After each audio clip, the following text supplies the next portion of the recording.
Hello everyone, and welcome back to Baldur's Gate 3 5th edition, the party who refuses to cast any kind of damaging spells. Last time we defeated the owlbear and then came up here and pillaged from this corpse and dealt with that annoying scruff bag, not really I love you Scratch. And just having loaded in here, I've seen that the mushrooms over here are now camp supplies. So previously I decided to make the decision to... Now, why did you pick one of them up and eat the other one? Curious, I'll never know. I thought all food-related healing had been cut out of the game, but hey, you learn something new. We have a decision to make about going north or west at this point. As for our quests, find Lae'zel's Creche, do the companion-y stuff, but nothing really going on. So we've got kind of free reign to do what we like. We also are currently just tipped over level 3, I think. Where can we see that? Over here. We've just tipped over level 3. We can't see the number for how many experience we need for level 4, but we're still a ways off. So I think we'll head forward north because there's a sword over here and a flail. And there's just several good weapons that might be useful for a party based on fighters and the like. So this stuff doesn't seem to be supplies. Yes, get out of the running water, you acid man. This plant doesn't seem to be any kind of food supplies. So, as we are... just the mushrooms we're looking for now. I do want the toll collector's key, please. And then we have the decision...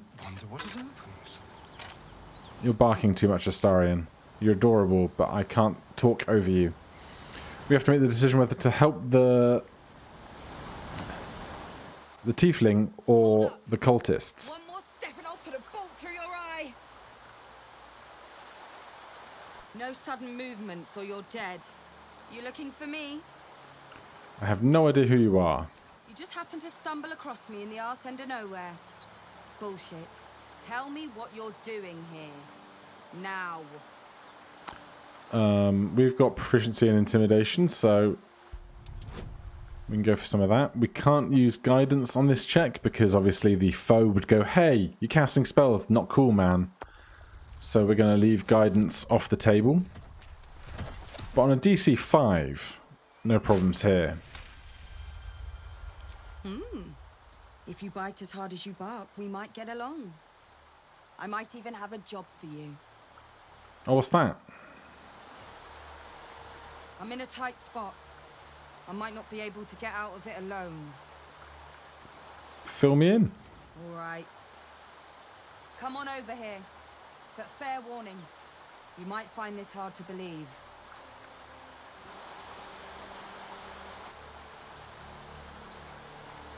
Interesting movement. I escaped the hells, and the bastards who are holding me there are trying to take me back. That doesn't sound ideal. It's not. It's a shitting catastrophe. My favourite kind of catastrophe. I'm out. As she winces, agony shoots through you, as if your bodies shared the same wound. Then you're lost in visions of demonic armies, as you tear through a landscape of fire and blood. The Blood Wall. You saw it from above as the Nautiloid passed through Avernus. This woman was on the front line. Starka! What was that? You were inside my head. I don't know what you're talking about. Hold on a minute. You were on that ship. Of course we were. We're the main characters. Tentacles and the worms. I Yes. don't think anyone else had survived. It's actually a whole lot of us, apparently. I boarded in Avernus. That ship was my way out. We must have got clear of the crash site in a hurry. The place would have been crawling with cultists if I'd stuck around. And they'd have dragged us all back to Avernus. I don't want to go there. I was a prisoner. Forced to fight in the Blood War. The eternal battle between bad and worse. Most souls in Avernus are just meat for the grinder, but not me. I held my own. More than. Turns out that I've got a knack for killing demons. And I enjoy it. And that made me a valuable asset. Devils don't like to lose their assets. Right, well, how can we help? A gang of cultists cornered me in an abandoned toll house not far from here. I took out a couple, but I need them all dead. Oh, we can do that. Make them scream.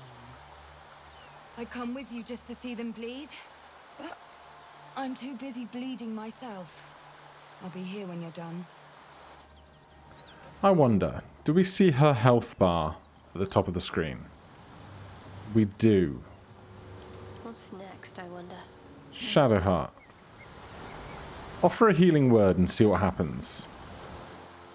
Did you get the bastards? Not yet. Take your time. Alright, maybe it's not going to let us get in range enough to do it then.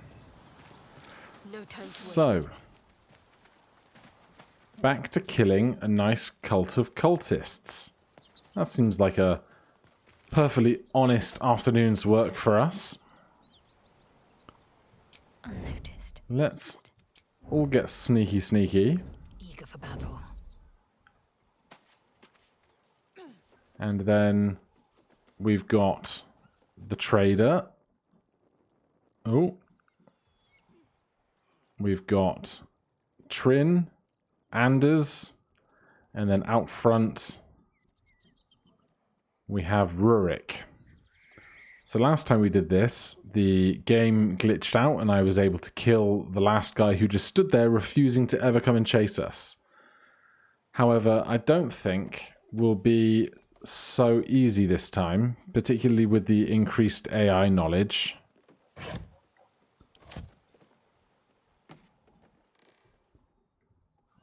Game, could we please see the floor that I'm trying to look at? Alright, well, we've been discovered by the trader. That's fine.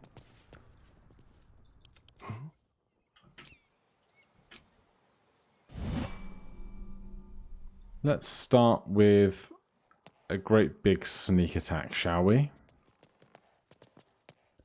Oh, even though... Okay, there's my turn-based, thank you. So we're still concealed. This will be 1d6 plus 3 piercing plus 1d6 sneak attack. How much poison do we have going spare? Only 1. Alright, we'll spare ourselves the poison for now. But we are going to start off here with a sneak attack.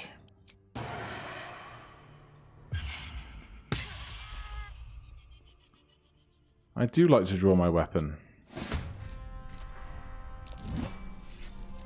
And then we have 2 bonus actions as Astarion, now that everyone's been rolled into the action. But Rurik is doing his thing first. Alright, Lae'zel is in. There's no reason why we shouldn't just take out the one in front of us immediately.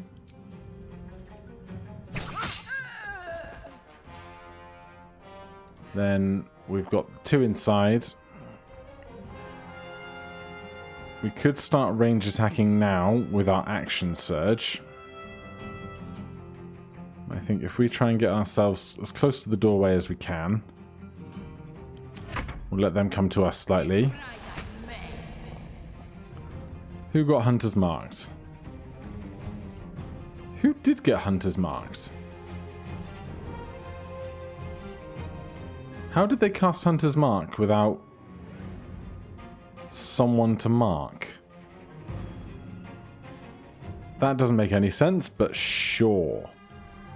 Right, you are a rogue, sir, so you get to bonus action hide. I won't do it with my other players, but the rogue does get it. And then... excuse you, I want sneak attack ranged. Very nice. And we'll put you on the other side of the doorway.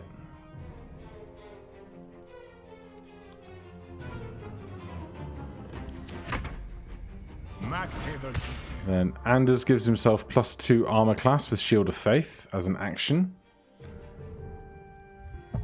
And Shadowheart isn't in this fight for some reason. She's still hiding.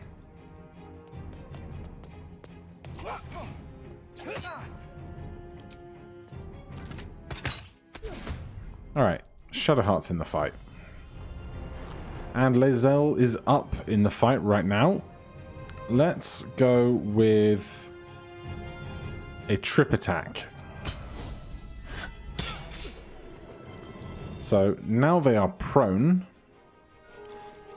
I think it's worth action surge.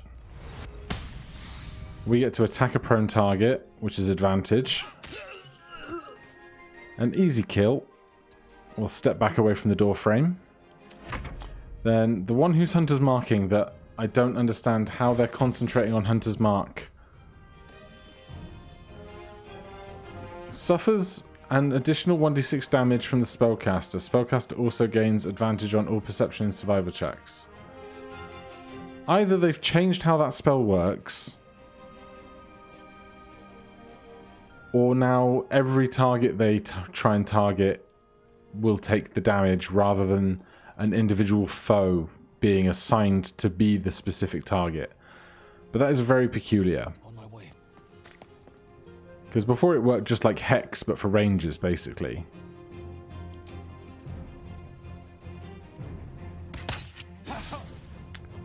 Damn. Alright. I'm not going to action surge yet. But we have a bonus action, and we have a bunch of superiority die. Astarion, you can have some extra health. Can we make this distance? We can't really. That's fine. Especially because the oh, they've got the extra AC. That's going to be our problem there. Our superiority die come back on every short rest, which is unbelievable to me. We're going to get so much benefit out of that. Let's try a disarming attack. Nope, can't get that going. No bonus action to need spending. We do have Riposte turned on. Fine with that. This symbol did change. And how much damage did Astarion just take? 1d6 plus 3. So it doesn't seem that there was extra damage on that. Now it's up to the three of us.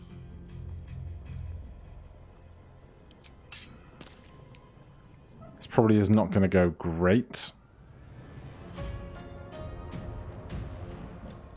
But hey. Went better than expected. Shadowheart, just keep up with what you're doing. There goes his concentration, so he no longer has +2 AC.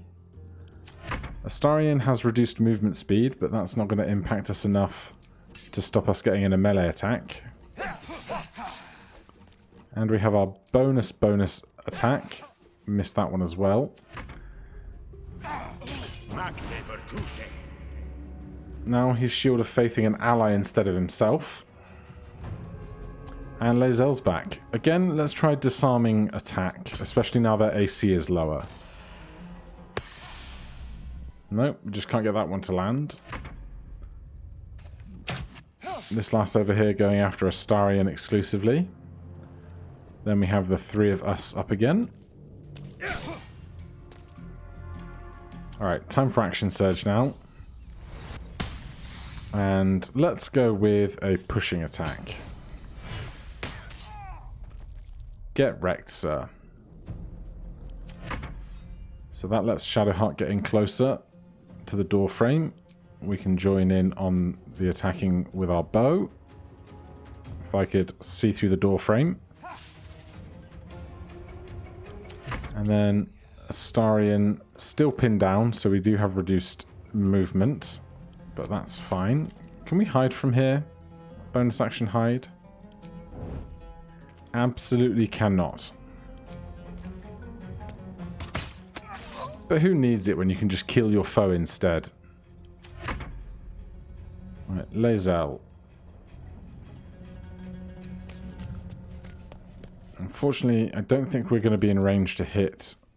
No, we're just a few inches short. But hey. That works too.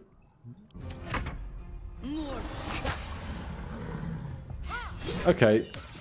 By that logic, it looks like they cast the spell on themselves at the start of this combat, which doesn't seem to be great AI planning. But between the three of us remaining on this, I think we should be able to finish this fight. Famous last words, I suppose.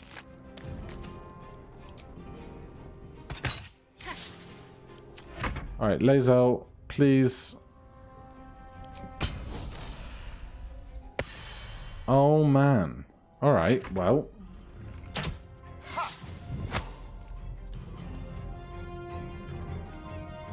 And we still have the Hunter's Mark quarry, even though I don't think they're concentrating on the spell anymore, are they? Oh, maybe they were. But that concentration is now gone, and we can pick up the pieces. So. Oh, Frobo is inspired. Warrior of the Hells. Press P to view. Journal update, hunt the devil. Warrior of the Hells. Kill the cultist leader seeking Karlach. Well, I will take those 2 inspiration points. Thank you very much. Right, now, loot. Precious loot. How much weight do we have now? Probably not lots. But we do know that Anders here has a very shiny sword. 2d6 plus 1 slashing over her current 1d10 slashing. So Lae'zel's getting a big upgrade. And we gain the ability to cast Tear's Protection on somebody once per battle, which is actually really good. Did Anders have anything else on him? I don't think he did. It was just the sword. Then the trader over here. Camera, please play ball.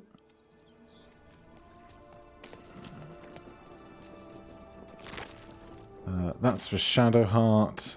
That's for the camp. Trader. Yes. Arrow of Roaring Thunder goes to Frobo. 4 scrolls of Revivify go to Shadowheart. 3 camp supply packs go to Shadowheart as well, it seems. And we can sell a scroll of Acid Arrow. And we might be able to use a scroll of Mirror Image or the like. Now the question is, how much camp supply / food are we going to find across many assorted containers here? Oh, I do not need a bedroll. Bedroll is just waste.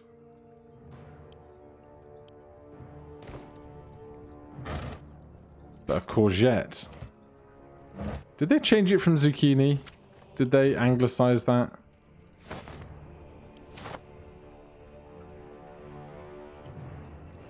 Well, we're certainly not hurting for food, that's for sure. Anything else that I really want to look through around here? Just barrels and barrels for days. And then, of course, there is the ornate wooden hatch here. No cash there, but there is Better take that. some coins on the table. I wonder if they changed the value of this platinum coin. Nope, it's still worth 1 gold coin. And these 2 copper coins are still worth 1 gold coin. Alright, never mind.